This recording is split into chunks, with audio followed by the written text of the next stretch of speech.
नमस्ते, वेलकम और welcome back to my channel. So इस बैकग्राउंड को देख के फिर से आप समझ ही गए होंगे कि मैं आ गई हूँ अपना मुंह उठा के फिर से आपके लिए एक वीडियो अपलोड करने। ठीक है, तो आज का वीडियो थोड़ा बहुत इंटरेस्टिंग होने वाला है, थोड़ा बहुत इंफॉर्मेटिव होने वाला है। काफ़ी सारी चीज़ें आपको इससे पता चलने वाली है। बेसिकली कुछ चीज़ें होंगी जो लाइफ से रिलेटेड है और कुछ चीज़ें हैं जो आपके डाउट से रिलेटेड है। तो चलिए शुरू करते हैं बिना समय गवाए, लेट्स गेट स्टार्टेड। तो फर्स्टली मैं आपको दो चीज़ों के आंसर दे देती हूँ। मेरे पिछले 2 महीनों से मेरे डीएम्स में ना ये क्वेश्चन काफ़ी बार पॉपअप हो चुका है, तो मैं आपको बता ही देती हूँ इस चीज़ के बारे में। फर्स्ट क्वेश्चन ऐसा होता है, सब बच्चों का यही क्वेश्चन होता है कॉमनली कि मैं कौन सा कार्ड लाऊँ, कौन सा कार्ड रशिया में वर्क करेगा, कौन सा कार्ड लाऊँ इंडिया से, वेदर रुपए वर्क करेगा या वीज़ा वर्क करेगा। तो answer of your question is none. कोई भी कार्ड वर्क नहीं करता है यहाँ पे, ना रुपए करता है ना वीज़ा कार्ड करता है काम यहाँ पे। तो कोई भी आप कार्ड अगर स्किप भी करना चाह रहे हो दैट्स टोटली ऑन यू, क्योंकि हो सकता है कि कभी आप ट्रांजिट वीज़ा पे दुबई जा रहे हो, कहीं जा रहे हो, तब आपको काम पड़ सकता है visa card and all, but यहाँ पे तो आपको कोई काम नहीं आने वाला वो कार्ड। और दूसरी चीज़ कि पैसे कैसे एक्सचेंज करते हैं, लाइक हमारे पास INR होंगे, हमारे पेरेंट्स हमारे पैसे कहाँ भेजेंगे। लाइक हम लोग पूरे साल के लिए तो डॉलर नहीं ला सकते ना, हो सकता है कि किसी की कंडीशन हो साल भर लाने की तो वो कैरी कर ले, अच्छी बात है। इस टाइम पे डॉलर का रेट भी सही चल रहा है, बट हमारे पास ये तो परमानेंट सोल्यूशन नहीं है ना डॉलर कैरी करना। तो कैसे एक्सचेंज करते हैं मैं आपको उसके बारे में भी एक शॉर्टली बता देती हूँ। मैं भी एक नई सीख रही हूँ, ठीक है, तो मैं शॉर्टली ही बताऊँगी। मैं किसी भी चीज़ को तभी बताना प्रेफर करती हूँ जब वो चीज़ मुझे खुद को आती है। तो मैं सीख रही हूँ तो मैं आपको बताऊंगी, मतलब कैसे यूज़ करते हैं मैं वो टोटली नहीं बता सकती आपको, एक मतलब थोरल आइडिया दे सकती। हम अभी वीडियो के टॉपिक की तरफ बढ़ते हैं और मैं आपको एक चीज़ बता दूँ कि जब आप INR से रूबल में एक्सचेंज करते हो मनी, वेदर वो आप बाइनेंस से तो सिर्फ अभी USDT खरीद सकते हो, बाइबिट या KuCoin जिससे भी कर रहे हो आप, तो आपको क्या क्या चीज़ें रिक्वायर्ड होती है मैं उस प्रोसीजर के बारे में आपको बता दूँ। इंडिया से आपको क्या चीज़ करनी होती है, तो फर्स्टली इंडिया में आपको अपना अकाउंट खुलवाना होता है, किसी भी बैंक में आप खुलवा लो, ठीक है। और क्या होता है, बैंक में हमारा एक नंबर होता है जो रजिस्टर्ड होता है, तो वो नंबर को आप उस नंबर की सिम को आप VI या एयरटेल में पोर्ट करवा दो। और कोई भी ऑनलाइन ट्रांजेक्शन ऐप अपने फ़ोन में डाउनलोड कर लो, वेदर वो फ़ोन पे हो, गूगल पे हो या कोई भी हो, वो डाउनलोड करके आप इंडिया से ही यहाँ लाओ। जब आप रशिया आते हो तो आपका रशिया में अकाउंट खुलने में 1 दिन भी नहीं लगता है, ठीक है। तो रशिया में अकाउंट डन हो गया तो आपकी जो रिक्वायरमेंट है इन एप्लीकेशंस के लिए वो हो गई फुलफिल। यहाँ देखो टॉपिक को बहुत ज़्यादा ओवर एक्सैजरेट नहीं करेंगे, बट हम स्कैम्स के बारे में ही बात कर रहे हैं, तो आज हम उसी के बारे में बात करेंगे। आपको लग रहा होगा कि मैं सिखाने की बजाय यहाँ पे स्कैम बताने क्यों आऊँगी हूँ, क्योंकि आप नए हो, तो मैं भी नई सीख रही हूँ, तो स्कैम होने के चांसेस ना इस केसेस में थोड़े ज़्यादा होते हैं, तो आप स्कैम से अवेयर रहोगे तो वो बेटर रहेगा। तो फर्स्टली स्कैम हो क्यों रहा है, लेट्स सपोज मैं बाइबिट के बारे में ही बात कर रही हूँ स्पेसिफिकली, क्योंकि मैं उसी से सीख रही हूँ। तो आपके साथ बेसिकली स्कैम इस चीज़ में हो इसलिए रहा है क्योंकि आप INR से पहले USDT खरीदते हो, ठीक है।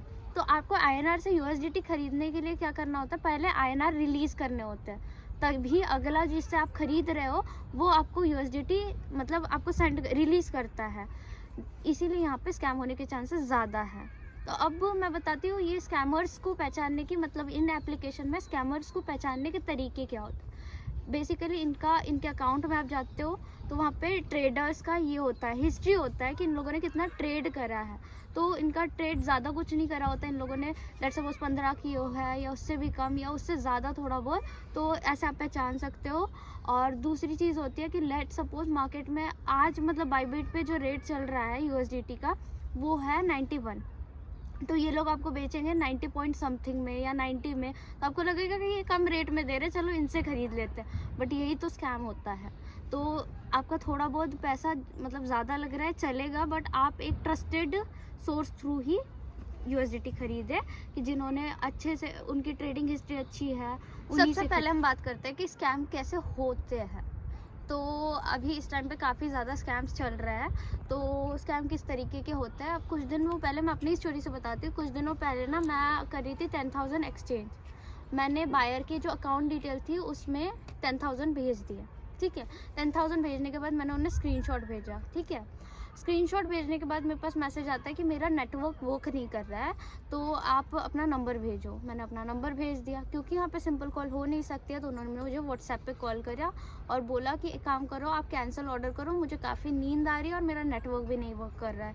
कैंसिल ऑर्डर आप जब करोगे ना, तो वहाँ पे आपको ऑप्शंस मिल जाएंगे कि कंप्लेन करने के और ये सब चीज़ों के, और आपके पैसे आपके पास रिटर्न आ जाएंगे। तो मैंने उनको बोला कि आप एक काम करो, पहले आप मेरे अकाउंट पे, जिस अकाउंट डिटेल्स है आपके पास पैसा है अकाउंट पे, आप मुझे मेरे जितनी अमाउंट है उतनी रिटर्न कर दो, या तो एक काम करो आप सो जाओ आराम से, मैं अपील कर देती हूँ। तो जैसे ही मैं अपने स्टेटमेंट में फर्म रही कि मैं अपील कर दूँगी, कॉल रखा, उसके बाद तुरंत विदिन 1 मिनट भी नहीं लगा, विदिन 1 सेकेंड भी आप बोल सकते हो, तुरंत रिलीज़ हो गए।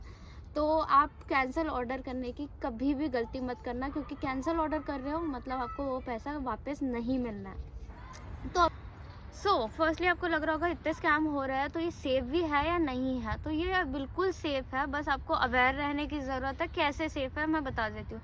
लेट सपोज मैं उस दिन 10,000 खरीद रही थी, मतलब 10,000 का मुझे USDT चाहिए था अगले से, तो उसके पास ऑलरेडी उतने एसेट्स थे, जितने उसके पास एसेट थे, लेट सपोज 10,000 के उसके पास एसेट थे, तो वो Bybit application, as a application आप जो भी यूज़ कर रहे हो, मैं बाइबिट का ही आपको मेंशन कर रही हूँ, उसके पास लॉक्ड होते हैं उनके एसेट्स। तो क्या होता है, अगर वो 24 आवर के अंदर आपको नहीं सेंड कर रहा है, लेट सपोज नहीं किया होता उन्होंने मुझे 24 आवर के अंदर, और मैंने कैंसिल ऑर्डर भी नहीं किया, तो जो बाइबिट है वो आपको खुद उतने USDT भेज देती। एंड जो यूज़र है जिसने नहीं भेजा, उस पर साइबर क्राइम का कंप्लेन हो जाता। एंड देन क्यों होता, तो वो मैं बता देती हूँ। जब आप अकाउंट बनाते हो, आपके पासपोर्ट से लेकर आपकी सारी डिटेल वहाँ पे मेंशन होती है, तो डरने की कोई बात नहीं है, एप्लीकेशन सेफ होता है, बस आपको सतर्कता रखने की जरूरत। देखो स्कैमिंग से ही मैं आपको 2 लाइफ ज्ञान दे रही हूँ, मेरे तरफ से फ्री में रख लो, ठीक है? यहाँ आने के बाद देख भी लोगे, ठीक है? यहाँ पे आने के बाद 2 चीज़ों में ना क्लियर रहना। अब कौन सी 2 चीज़ें हैं वो मैं बता देती हूँ। फर्स्ट कि पैसों का हिसाब रखना भी, अगर किसी को दिया है और किसी से लिया है उसका देना भी, ठीक है? और चीज़ें जो आपकी पर्सनल बिलोंगिंग्स है, चाहे वो मसाला हो या कोई वेरिएबल चीज़ हो या कोई भी चीज़ हो, ठीक है? इन्हीं 2 चीज़ों से लड़ाइयाँ हो सकती है किसी के भी बीच में, चाहे कितने अच्छे से अच्छा रिलेशन क्यों ना हो, अच्छे से अच्छी फ्रेंडशिप क्यों ना हो, अच्छे से अच्छा दोस्त, मतलब फ्रेंडशिप में ही दोस्ती आ गई, मैं तो फंबल कर जाती यार, मेरी आदत समझ लो। तो ठीक है, तो इन्हीं चीज़ों की वजह से रिश्ते ख़राब होते। देखो, दोस्ती सबसे रखो, मतलब कुछ से ही रखो, और एक्सपेक्टेशन उससे भी कम लोगों से रखो, ठीक है?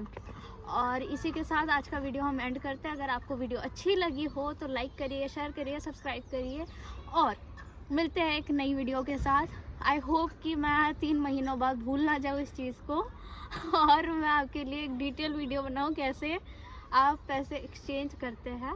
वैसे आप भूलने तो नहीं दोगे, मुझे इतना भी पता है, क्योंकि अभी तक मेरे पास मैसेजेस आते हैं। तो thank you so much once again. और हमारी फैमिली काफ़ी बड़ी हो रही है, यूट्यूब फैमिली, तो थैंक यू सो मच। हमेशा मैं बोलती हूँ, आज भी बोल रही हूँ, थैंक यू सो मच, और ऐसे ही बने रहे। Thank you.